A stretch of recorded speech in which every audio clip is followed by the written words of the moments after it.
Hey, what's going on, everyone, and welcome to a Panel B podcast. As you can see, it is not a Panel 3 podcast today. Free. We are missing Steve Buchanan. He had to stay home, take care of something. Hope everything's doing well. We still got his terrible picks, though, so we will bring those up and make fun of them, I'm sure, because he's not here to defend himself, although that wouldn't stop us. Anyway, Yeah, Julian that's ideal. Edlow. It's Julian Edlow. I'm Alex Jankowski. Fun show. Diving deep into Week 4 discussions, and then our all-time stack is going to be another fun one since it is a Wednesday, revolving around food as well. So I assume passions will run high. Before we get into Week 4, though, touch briefly on the Monday night game. Went about as we expected. You said to captain the Bears defense, and that worked.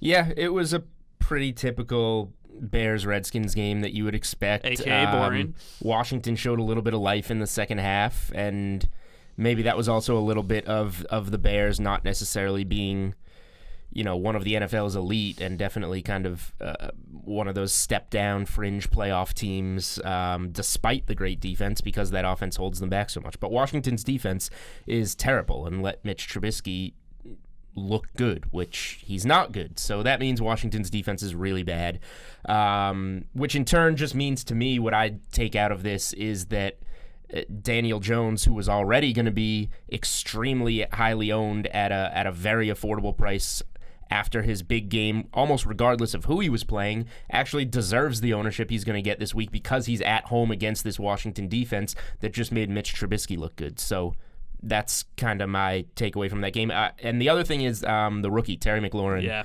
is legit. And although Case Keenum sucks, he likes this kid a lot, and this kid seems to be good.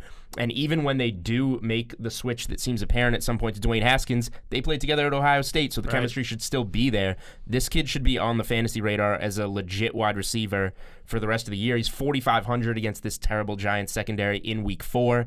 That's another guy I think we can look at. Yeah, probably even a cash game play there. Yeah. Certainly, if you have him in season long, you're probably already playing him. But no doubt, maybe even more than just a flex play as well. That'll transition pretty nicely then to Giants' remaining 3-point favorites. We brought it up prior to the Monday night game.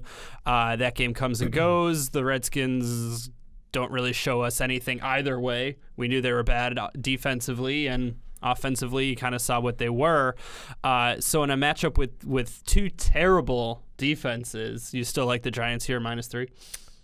The Giants -3 would be my lean here. Yeah. I don't think it's going to be a Giants blowout, so I would definitely be more comfortable. The -3 right now is at -104, so maybe this moves to 2.5, which would be great to have the hook there and win on a field goal type of game. But I just think the Giants have the better quarterback, and it's really early to say that. But what? Let's go with what we do know here. What we do know is that Case Keenum is not good. Mm-hmm. We don't necessarily know yet that Daniel Jones is not good. We just know that he looked good in one game and could be good. I think they have the better quarterback. Both defenses stink. Daniel Jones's rushing ability should be able to get him, outside a little bit more, whereas Washington's offensive line is so bad and Keenum's so bad that I think there's maybe more sack potential there for the Giants. I just think the Giants are probably the better play here at home. Yeah, and you're probably going to see one of these defenses score, even though they are terrible. So, potentially, who knows? Yeah. I mean, Keenum with those pick sixes. We'll see how things shake out there. It's pretty. It's kind of cool. Like, this is a big fantasy game for this weekend, just for the slate. With Saquon down, we have a 4,600 Wayne Gallman and a huge waiver wire pickup in Wayne Gallman. Sterling Shepard was fantastic in his return from the concussion, getting all those targets and a touchdown. Ingram looked to be on the same page with Daniel Jones. Daniel Jones is too cheap. Then Washington played on Monday night, so we have Terry McLaurin still too cheap. Trey Quinn, even though he's not really a guy, he's kind of a guy, and he's minimum priced at $3,000. It just seems like these two defenses are so bad, and there's kind of injury news and late Monday night reaction news that kind of makes this game more fantasy relevant than we would have thought. Yeah, and Chris Thompson also on the Washington side continues. Another guy who I think I might like more than Wayne Gallman a little bit if, we're actually looking for a little bit of, long-term season long. But, just because he's already ingrained in that role. And, Adrian Peterson's not going to come in and usurp. The Giants are bringing in, or at least seem to be interested in bringing in another running back. You saw Ian Rappaport kind of carrying water for Jay Ajayi's agent on Twitter today, kind of saying, hey, he's interested if the Giants are. So we'll see if they do bring in another name. They're going to have to at some point. Yeah, Gallman's certainly not a 3-down running back. But hey, I mean, they're going to be getting Golden Tate back after this week as well. So who knows? You're just going to go into, well, that's, to me, that was the waiver wire pickup this week, if available, if people weren't hanging on to him. Get him now before next week when everyone remembers that he's coming back. But we'll see what happens there. Quickly, though, let's go to Thursday night, though, first. Eagles, Packers. Packers right now are -4. Opportunistic in their last game against Denver. Not really... have yet to really look like what we hoped, or certainly what we've seen in the past, but, what potentially Matt LaFleur could do. All he's really done is completely stifle Davante Adams, as a fantasy owner of Davante Adams, very frustratingly so. On the Eagles side, Alshon Jeffrey and Dallas Goedert are expected to play, but likely won't be 100%, both of them with calf injuries. And then Deshaun Jackson is more or less out as well, not expected to play. Right. Nelson Aguilar will be playing, and maybe potentially a little bit motivated now that people are saving children's lives out of a burning building in spite of him, seemingly. Not in spite of him, of course, but taking some chances to still mock him with an excellent clip that went viral.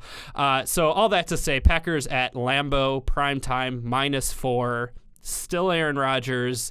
Is that still where we would lean there, or can this Eagles team finally look like we think they could look? Yeah, the Eagles are banged up. They're on the short week. Their passing defense has been so bad. Their secondary has been so bad, and it gets even more banged up this week. So I would lean with the Packers. I like the money line as a potential parlay piece if you're looking to build something. And then one of my plays when we do give out our 2 plays is actually going to be on this game, so I don't want to give that one away until we do the plays. Fair enough. I will tease that. But yeah, it's hard not to like the Packers at this point, especially their defenses looked really good.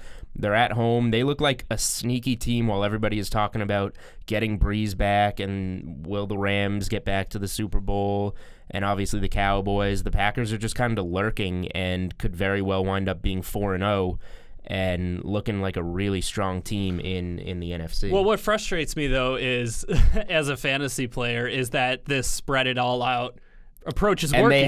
And Aaron Rodgers has not been a good fantasy quarterback, and the running backs because the defense has been good, right, too. Yeah, it's amazing how they're finding the success, and they don't have a real fantasy stud so far, even though we thought they were going to have some fantasy studs. Well, I mean, Davante had just been so efficient in the red zone for so long that for a wide receiver, people thought, well, maybe an anti-Julio regression situation where, okay, he's just not going to score as much. But the reality heading into this season was that they threw the most in the red zone out of any team, and he was the number 1 target. So there's still a path to that number of touchdowns. That being said, new coaching staff coming in, that is what's changed. They are maybe not freeing Aaron Jones to the level we thought he deserved to be freed. They're still using Jamal Williams, but they're running a lot more.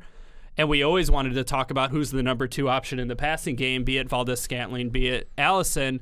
And we knew that if one of those guys even is going to emerge, and it's coming away from someone likely Davante Adams, and that's what we've seen. So, you invest so much capital in a guy like Davante Adams or in Aaron Jones or even in Aaron Rodgers if you did, and, it's just maddening, A, that the defense is good, so they're not playing in shootouts where they have to throw, and B, they're winning, so they don't have to change what they're doing.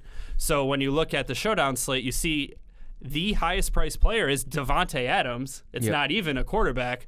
Like, you're not touching him, I would think, unless you find a way to fit him in as a flex. If there's a breakout game for Davante Adams, I think this is it.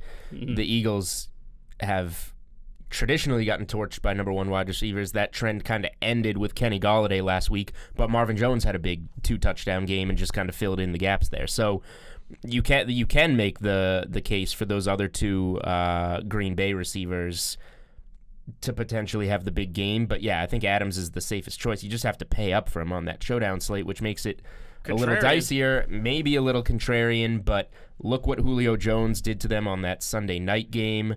What was week one? Week one was Washington. Terry McLaurin had went for over 125 yards and a touchdown, I think. And then going back to last year, Philly did the same thing, giving up huge numbers to wide receiver ones. So I think that this is the breakout week for Davante Adams, I would say. Yeah, and I mean, Geronimo Allison, I mentioned his name. He really hasn't done anything. It has been Valdez-Scantling, who went for 6 targets, 4 catches, 52. 10 targets in the last game. 10 targets in his last game, 99 yards, one off the bonus there with a touchdown as well. So as far as pricing goes, you have Adams, then you have Rodgers and Wentz, and then Valdez-Scantling's down at, I don't want to give you captain's prices here. Valdez-Scantling at flex 7,600. But between them, Ertz 92, Aaron Jones 9,000, banged up Jeffrey 82, Deshaun won't play, Aguilar 78. So as you're starting to build this out, maybe as you're kind of trying to write a game script, I lean a little bit towards Aaron Jones there still, though, just because he's getting touches in the red zone. So, obviously Jamal Williams is as well, but the upside for a running back in Green Bay has really not been higher for a while. Yeah, I think Aaron Jones will be a good play. There's obviously been more touches going around in that backfield than we expected to see. So I think Aaron Jones is fine. Out of those guys, I guess it depends where your lineup build takes you, but I do kind of like the savings on Valdez-Scantling there, just because we know that it looks more like there's 2 top receivers in Green Bay, and Allison is kind of a distant third, rather than what we thought it could be with Davante Adams being the clear-cut 1, and then the 2 other guys being, the co-2A and 2B, or whatever you want to call them. I think Valdez-Scantling, and we saw it with those 10 targets against Denver, is solidifying a little bit more of that, strong number 2 role than we anticipated, and I think he's still a little bit underpriced coming off what we saw from him. Yeah, and just one other name I'll bring up is Miles Sanders at 6,200. The guy that waiting for it we knew eventually, or we knew he at least is the most talented back in the Philly backfield, but their insistence on a committee certainly hampered him and does still to a case. However, you see the upside. You saw it last week. He got 13 carries, but then it was the 2 receptions, one of which went for 40. Altogether, 73 yards receiving. Did fumble twice, though, and lost 1. So that'll it's a bad year for rookie running backs. It is a bad year. Normally we have some guys that get plugged into the right offense, and they have the fresh legs coming out of college, and we see some big seasons. And this year, Josh Jacobs was in the workhorse role week 1. He's faded away since. Little hampered by Sanders injury. has been splitting the 3 ways with Jordan Howard and Darren Sproles. David Montgomery was the guy that should have plugged in and definitely looks the best in the Bears backfield, but they still involve all these other guys. There's just not really a rookie running back stud this year. These stupid teams winning and then just not changing the way that they go. And obviously, Devin Singletary just getting hurt will be a guy that, especially with the Bills releasing LaShawn McCoy, they know he's ready to roll. Frank Gore, love you, man, came through as the cash game play with that late touchdown, but not explosive whatsoever. And we'll see if Singletary's able to come back this week. As we go through then this week 4, why don't we just go right now then to our picks, because it's going to be what we feel the most conviction about. And you want to start that off. I mean, I know, there's something to be said about build up, but eventually, give the people what they want. They want our hot fire. The 2 guys who went 2-0 last week are the ones here providing. That's why Bukes didn't come in. He was embarrassed. He still gave us his picks, though, like I said. So we'll get to those last, Julian, though. We'll start with you. Yeah, so I said I had something on the Thursday night game, and I like the Packers minus 2.5 on the first half line.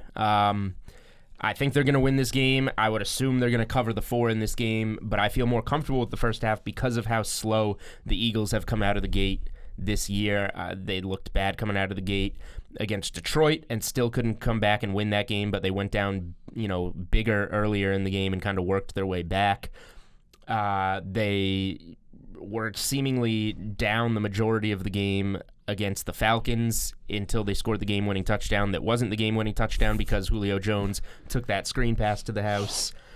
And then week 1, Washington was blowing Philly out until they finally got it together. So and Green Bay has been a team, I think they've been winning first halves by just over 7 points per game through 3 weeks. So this is a really good spot for a good first half team versus a bad first half team from what we've seen through 3 weeks. So Green Bay to be up by a field goal or more, I really like that at halftime in this game. Yeah, I mean, the Packers are doing what you want to do with an aging star quarterback. You play defense, you run the ball, you let them pick and choose and be smart with it. No doubt about it. So that is play number 1. And play number 2, it's been highly anticipated this week. It is the heavy favorites money line parlay. You've been waiting for it. Do we have a graphic yet for that? Drum roll. Yeah. All right. This is too easy. Padding the stats. New England Patriots money line. That's in Buffalo. LA Chargers money line in Miami. LA Rams money line hosting the Tampa Bay Buccaneers. You take those 3 teams to win, minus 122.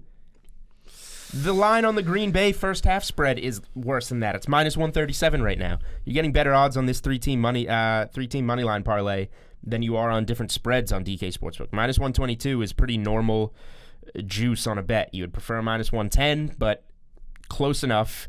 Pats, Chargers, Rams. Those 3 teams are going to win, and you are going to collect on that bet. It's just discounting the 3-0 Buffalo Bills at home in Orchard. I am completely discounting the 3-0 Buffalo Bills. I am as well. Trust me. If I had a third bet to bring up, it would have been Patriots -7. But I actually have another bet for that game. Okay. And I guess I might as well give it up right now. I am taking the under on 42.5. In that game. Look at the 2 scores last year. You're lucky if one of these teams is going to get to 20. It'll obviously, in my eyes, be the Patriots, but the Bills are really going to struggle to move the ball against this Patriots defense, especially if Devin Singletary is unable to play, in which case you are relying on both Frank Gore, who, again, all the respect in the world to the man, I'm not sure could, even if the hole was open, make it 20 yards down the field. TJ Yeldon, not really thinking much out of him. The Patriots are just going to make Josh Allen throw the ball, bait him into some mistakes, basically only send 3 or 4 guys on the rush, contain him, and then change up the coverage on the back end. And he's a guy who's made mistakes in the first 3 weeks. Some of them have been interceptions and fumbles. Others have been dropped or just not capitalized on. They've played 3 bad teams. They do not play a bad team, obviously, this time out. Quick question before you get to your next play. How many points do you think the Bills are going to score in this game? I would say 9 or 10. Likely below. Buffalo team total on DK Sportsbook. Under 16.5 is plus 106. Well, I've got another one. Throw those 2 together. We can make that a united play for all of us because I think we all like that. Really, the only way is a defensive score, which we saw from them last year, and they still, I think that was the game, they still only scored 12 points. We saw it last week almost in the Jets game, and the Bills are definitely much better than the Jets, but the Patriots shut out the Jets and had a muffed punt account for a touchdown, and the backup quarterback come in and throw a pick 6 for a touchdown. Like, teams aren't scoring on the Patriots defense. It's got to take flukes. Exactly, and the Bills might not be as opportunistic defensively as they have been in the past. They're just better at limiting yards now than they have been in the past. And against the Patriots, that's not going to be an issue. Brady will take the 5 or 6 yards every time and just move down the field methodically and still put up points. I think he's going to have a lot of short fields.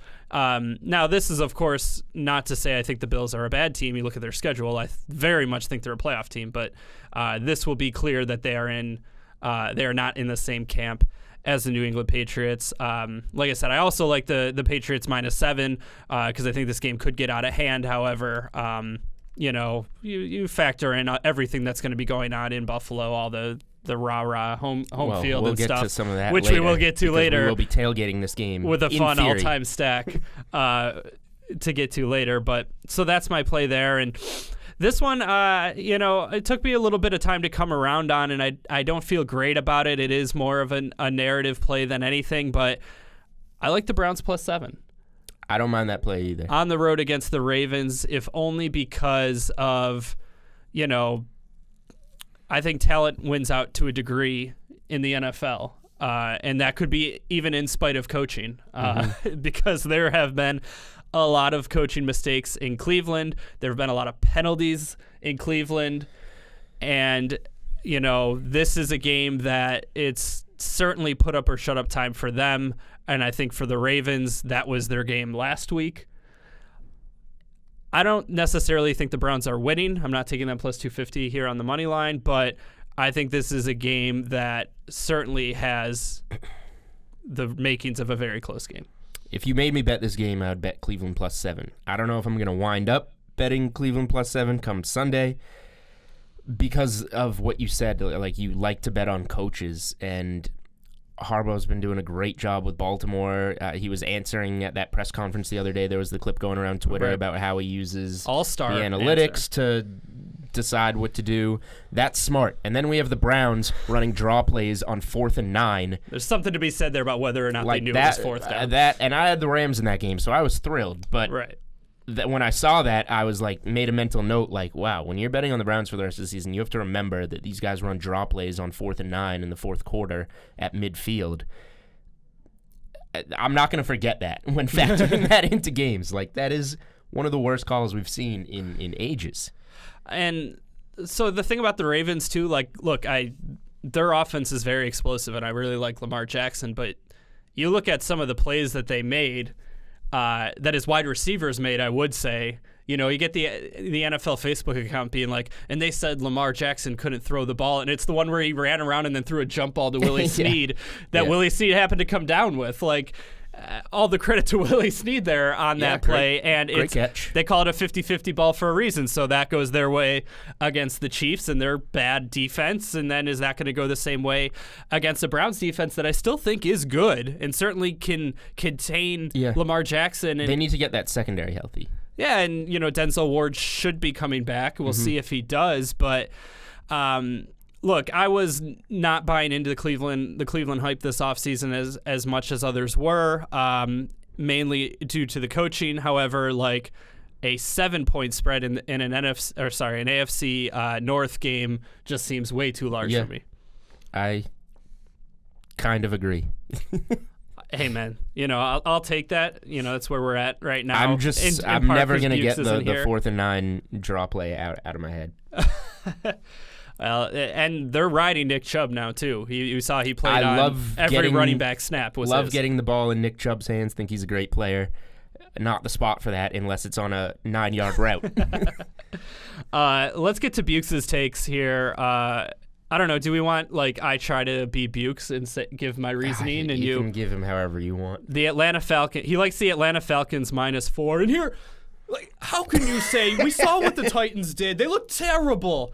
Marcus Mariota should not be playing in the NFL, and now you get the Falcons at home and only 4 points. Are you kidding me? Julio Jones is gonna eat. I love him. It's a smash spot for Julio. Just all day, give me the Falcons at -4. Yeah, but the Falcons never cover the spread against AFC teams, Bucks. Is that what I said? Why don't you take them, huh? I don't mind the Falcons -4. In theory, I like this spot. This is another one like the Browns. If I was going to bet this game, I would bet the Falcons -4. I just don't know if I'm going to because of how bad Atlanta always seems to look against AFC teams. I don't know why, but they're at home this time rather than in Indy. I think Indy's better than Tennessee, so... Yeah, in theory, I like the spot for Atlanta. I just wonder about Tennessee having the extra time now, if, however much you want to buy into that, but then also, their brand of football. They always muck it up. Mike Vrabel is as nose to the grindstone as they get. Derrick Henry. This could be a Henry game. Definitely could. We know how bad the Falcons are covering running backs, and Derrick Henry. If only Derrick Henry could catch. Well, Derrick Henry has like 5 70-yard screen pass touchdowns every season that we know are coming. And this 5 could easily drops on what would have been additional 70-yard screen touchdowns. But 2 of those could come in this game, and it wouldn't shock me. I mean, Keanu Neal's out again. I know. Can't stay healthy. 4, you talk about a game that mucks it up. To me, this is, I mean, if the Cleveland spread I would have felt should have been 4. This at 4, I mean, I could see a field goal winning this game easily. Yeah, that's probably why you don't bet it. But Bucks will. But Bucks will. Other one, Seahawks -5. He's big on Russ this week. They're -5 on the road against the Cardinals. I don't hate this one. Yeah, I said it on. If they stop giving Chris Carson the ball, because he might fumble 5 times, and then the Cardinals will be set. So I said on Monday on the podcast that Russell Wilson is my favorite quarterback this week. I am still feeling that way. Of course, it's only Wednesday, but it's just such a good spot at Arizona with all the problems at the running back position and coming off a monster game. So all the reason in the world for Seattle to say, Russ all at right, 6,100, Kyler right below him at 6,000. let's let Wilson do that again after what he did last week. And Daniel Jones at 5,300 is going to be really popular as well. Yeah, I alluded to it earlier on the Monday show, though, too, about Russ and his ego. Like, the fact that he doesn't want to have games like he had last week, like, scares me a little bit, that because he had one last week, you don't see those 2 games in a row from him until like the end of last season when they had to get into the playoffs. So on the flip side, Kyler is like, I like the Seahawks D as a pick for sure, because they throw so much and Kyler's going to make mistakes. But again, they're going to throw so much. Kyler is going to be back there chucking it up. I mean, this game could be 6-3. This game could be 42-41. Yeah. I kind of lean more toward the other, though. I think this game might go over, and then I'm the Seahawks thinking about a play on isn't- this game. I think the over is where I would feel most comfortable, but I'm also just Over I at had some 48 faith. points. I had some faith in the Cardinals last week getting their first one in the season. They didn't. I'm starting to lose faith in them a little bit. So obviously you got to like Seattle in this one, but I think the total might make the most sense. Yeah, that's at 48 right now. Real quick, I'll get your thought on the total. Then let's go right above it, 49.5. That's the Buccaneers, who are 10-point dogs at the Rams. The Buccaneers can have a couple different receivers. Obviously, Jameis has put together somewhat competent back-to-back weeks, which should probably scare you. I hate Tampa's offense this week. You hate Tampa's offense this week. That's why the Rams are. As in, you can't decide where it might go, or No, they're as just in not they're going to do gonna anything. stink. So you would go under. I would lean under here because I don't have faith in Tampa in this spot. Yeah. The Rams, I think, only the Patriots have allowed fewer points to the wide receiver position than the Rams. So we've got Mike Evans coming off, his game of the year, high scorer on the slate. Maybe he gets some ownership. I don't think it's a good spot for him at all. Don't love the spot for Godwin. And then we saw what the Rams were doing to Mayfield and the Browns with that poor offensive line. The Bucs do not have a good offensive line. So I think the Rams are going to get in there, put a lot of pressure on Winston, and just force him into mistakes, force him into bad throws, which is going to hurt the receivers, hurt everything. And then they don't have the type of running game that you can lean on and kind of get yourself out of that jam. So I really like the Rams. I don't want to have to play a -10, which is why I have them in that money line parlay. But on the total, I would play the under, or we could look at whatever the Bucs team total is. Can bring that up for you all right I now. keep hearing is O.J. Howard, man.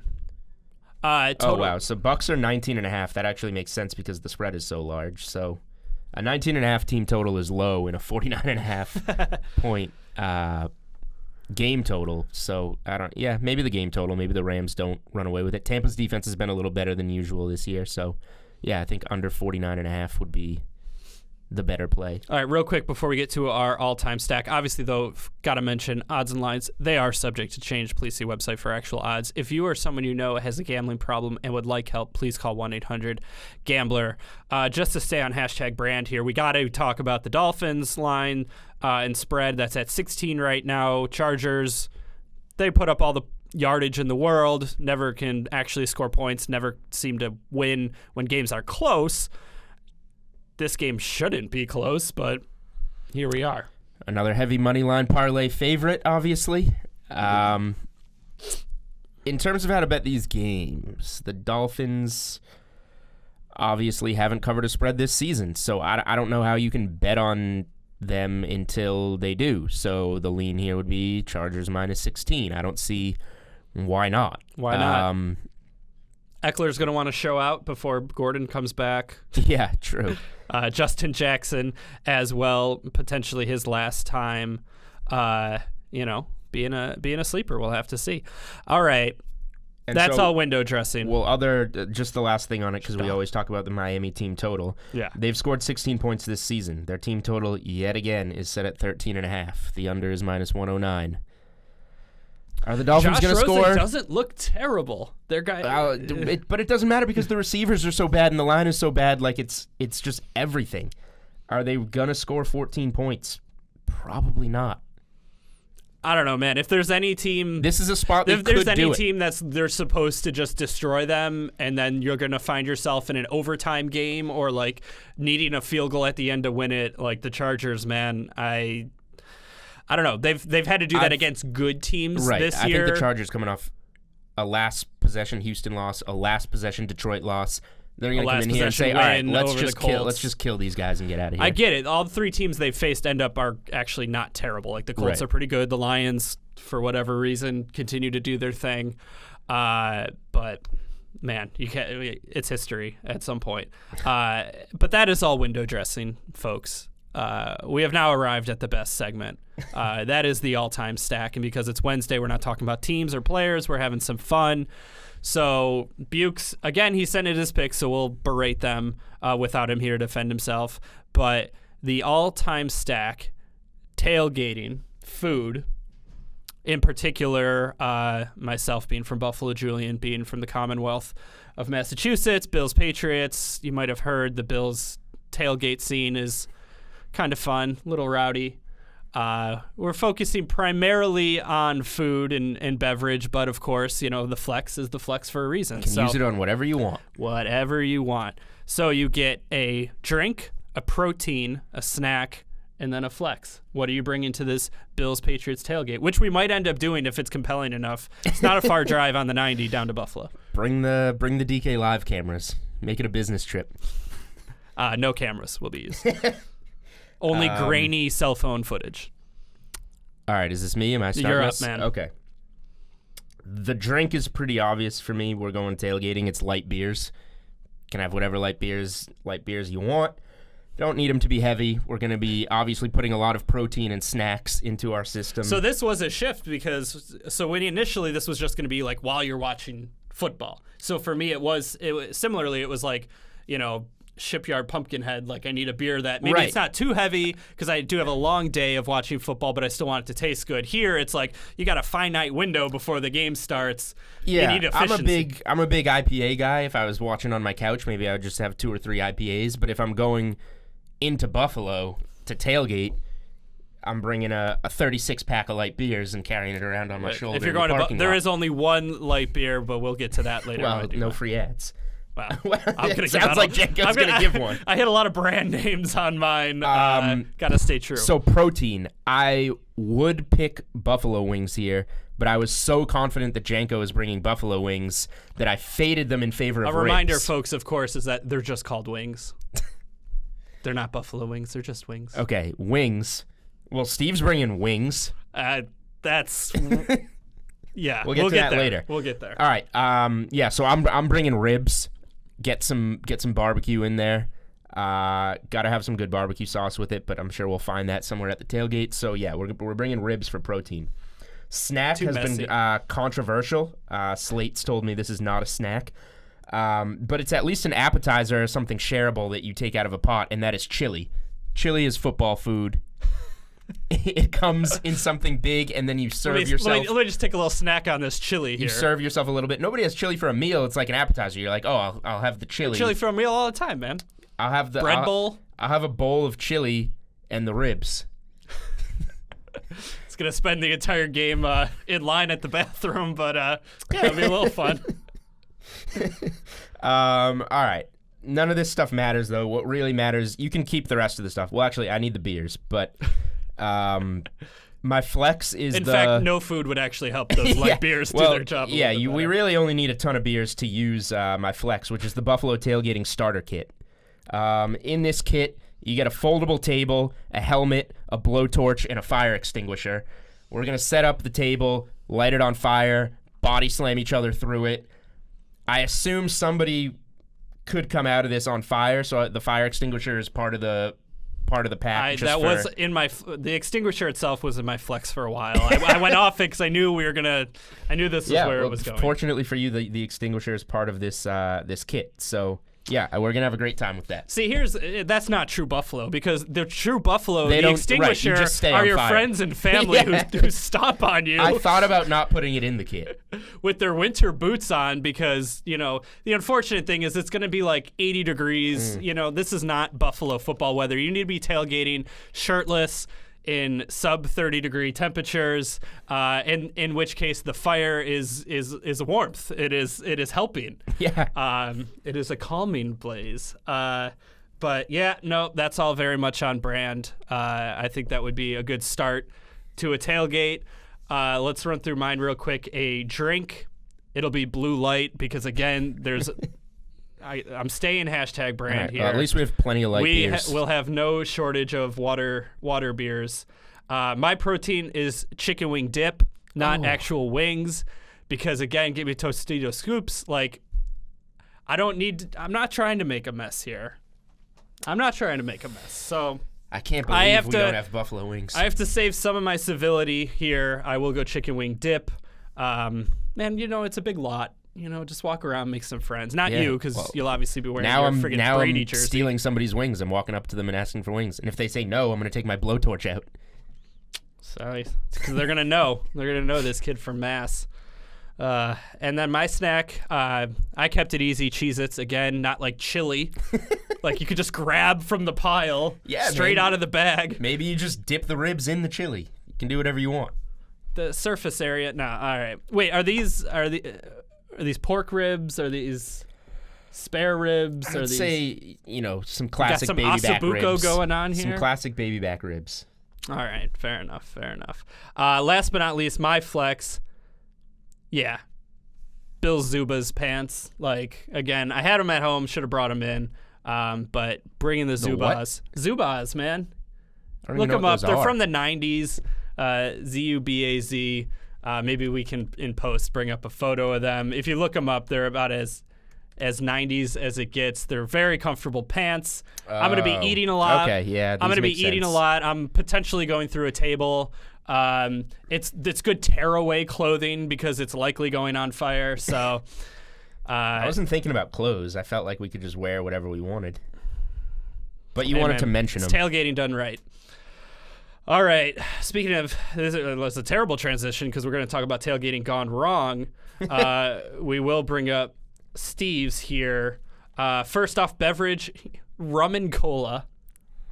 Yeah. Who's got time to mix? Guy's not even going to remember the game if he's drinking his rum and cola as fast as we're drinking our light beers. Well, he's going to be passed out in a porta potty on fire. Which could be tailgating done right in some degree, but he's not putting percentages here, so he's putting a little bit in. Who knows? Protein, he just said sausages. Buke's got himself some sausages, so I will say during a Red Sox postseason run or something, which RIP not happening this year. I do like a nice chilly night at Fenway. Sausage, peppers, onions, delicious. He didn't specify, so I'm thinking he's just going, Jimmy Dean frozen, just popping them in. Depending on how early we get there, maybe we want some breakfast. He definitely needed to specify that we're talking an Italian sausage in a roll with onions, peppers. That's how I imagined it. Maybe he is thinking of Jimmy Dean microwavable breakfast sausages or something, but he's not here to defend himself, so we can say whatever we want. I only can assume the worst and hope for the best. Snack, he said nachos. That's fair. Fine. Because the real hammer here, his flex, teriyaki wings. Yeah, he could have saved us with buffalo wings. An affront, a slap in the face that we're gonna throw some other sauce on these other than true Frank's, or you'll go Anchor Bar, Duff's if you want to keep it local, but teriyaki wings. Yeah. So I wouldn't have brought the ribs. I would have brought buffalo wings, but I just assumed that you were going to try my bring chicken them. wing dip. Like, that'll it's keep legit. that'll keep me entertained. You're at least getting the true flavor. Maybe I can take Bucks's teriyaki wings, wipe them off on a napkin, dip them into your dip, while we are simultaneously putting Bukes through a table. on fire, as is tradition. You didn't even really have to specify that. So that sounds pretty fun to me. Again, like 6.5, 7 hours, hit 90. Yeah, everybody at the game, come say hi to us in the parking lot. Bring some wings for us, We'll be the guys please. with the teriyaki wings. Yeah. All right, man. Anything else that's standing out to you about Sunday? It's pretty interesting. I don't know. I think there's like a handful of really good games. And then that's about it. I mean, you brought up, some potential good game stacks like Washington, New York, that, not in a million years watching that game. But there's going to be some fantasy goodness there. I think, Cowboys Saints is going to be a really fun showdown slate, just because there's so many different really ways. Sunday night it's going to be a really good game to watch, but there's also like a lot of different ways to go, I think. Obviously Dak is, has been playing well, but you obviously got Ezekiel Elliott, Amari Cooper there as well. Kamara's going to, Thomas to pay up for. Is going to be very, obviously the focal point of the Dallas defense there. So that's pretty interesting. The Monday night game is terrible, so we really don't have to touch on that just yet. But you also got the Broncos as 3-point home favorites against Gardner Minshew, another affront to justice that he would be an underdog. With a 38.5 point total. Another game. Grind not watching fest. that. But yeah, anything else stand out to you? Not too much. I mean, I will say on defense, I think a lot of eyes are going to go, and rightfully so, to the Chargers and Patriots. Chargers obviously get Miami. You can play anybody you want against Miami pretty much. And then the Patriots are just really good, and they get that Buffalo offense, which has been good, but should run into a little bit of a wall this week. I think they're both fine plays.